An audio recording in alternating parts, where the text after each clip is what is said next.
Hello अस्सलाम वालेकुम। तो आमिर साहब का प्रोग्राम बना मैनचेस्टर से बाहर जाने का और उन्होंने हमें भी उठा लिया और हम उनके साथ दूसरे शहर की तरफ रवाना हुए।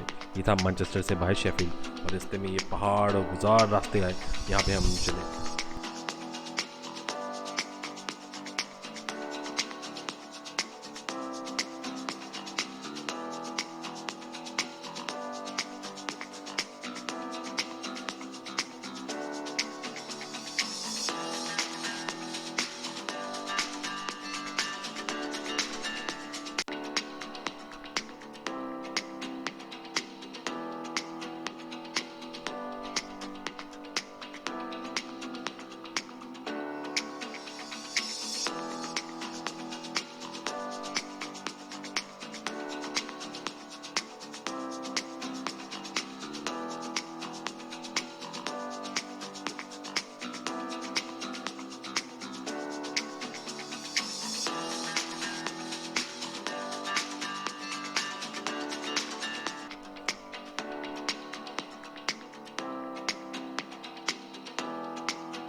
हाँ जी, फैसल साहब लव मशीनों की शर्ट पहन के आज माशाल्लाह पीक डिस्ट्रिक्ट में आए हुए हैं।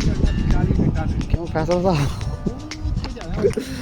उत्ते की बिरयानी बनी थी। फैसल साहब कितने आए हो? झूठ ना मार।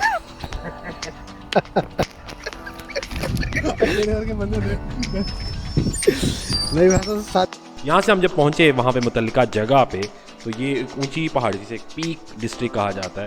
रास्ते में बड़े मंजर थे। तो पीक डिस्ट्रिक्ट पे जब हम पहुँचे हैं तो ऊपर जाना था। यहाँ पार्किंग के लिए अलग से आपको पे करना पड़ता था, पार्किंग फ्री नहीं थी। पार्किंग पहले टिकट ली, फिर ऊपर चढ़ना शुरू हुए। तो ऊपर चढ़ते गए, बड़ी मुश्किल से चढ़ते गए क्योंकि रास्ता नहीं था, लोगों ने रास्ता बना दिया था। चढ़ जा के तो पैरों के निशान से जो पहाड़ी का रास्ता था उस पर आपने जाना था। और रास्ते में मुझे बड़ी एक अजीब बात लगी कि एक आदमी यानी कपल मिला जिनका साथ बच्चा था, और बच्चा देख के मैं हैरान हो गया। उसे मैं रिकॉर्ड नहीं किया। वो 7 वीक्स का था, यानी कि वो 7 वीक्स के बेबी को पहाड़ी के टॉप पे लेके गए थे। और मैं आपको बताता चलूँ कि ये पहाड़ी में कोई रास्ता नहीं था, लोगों ने चढ़ कर रास्ता बना दिया था। और रास्ता बनाते बनाते आप गिरते भी हैं। मैं स्लिप हो गया क्योंकि मेरे जो शूज़ थे वो इतने कोई अच्छे नहीं थे और थोड़ा सा हाथ में खून भी निकलने लग गया। लेकिन मैं उनकी हिम्मत को दाद देता हूँ, ये जो अपने 7 वीक के बेबी को लेके पहाड़ की चोटी पे गए हुए थे। यार एक अच्छी जगह थी और एक अच्छा लगा काम, बड़ा मज़ा आया। लेकिन मैं थोड़ा सा मुझे लगा कि जैसे मुझे सांस का मसला हो गया, ऊपर जाके बड़ी मुश्किल से गया, हाल तो बड़ा भागता हुआ गया, लेकिन यह कि ऊपर जाके सांस बहुत फूलने लग गया। आमिर साहब रास्ते में जगह जगह अपनी वीडियोस बनाते रहे, लाइव गए, लोगों को बताया, और इस तरह का ये सफ़र था पीक डिस्ट्रिक्ट का। एक दिन पीक डिस्ट्रिक्ट हम पीक डिस्ट्रिक्ट भी गए, पीक डिस्ट्रिक्ट का है या नहीं है, लेकिन ये पीक डिस्ट्रिक्ट थी। उसके बाद हम फिर आगे को चले। तो ये थी कहानी, ये थी बात, आपसे फिर मिलेंगे। अल्लाह हाफ़िज़।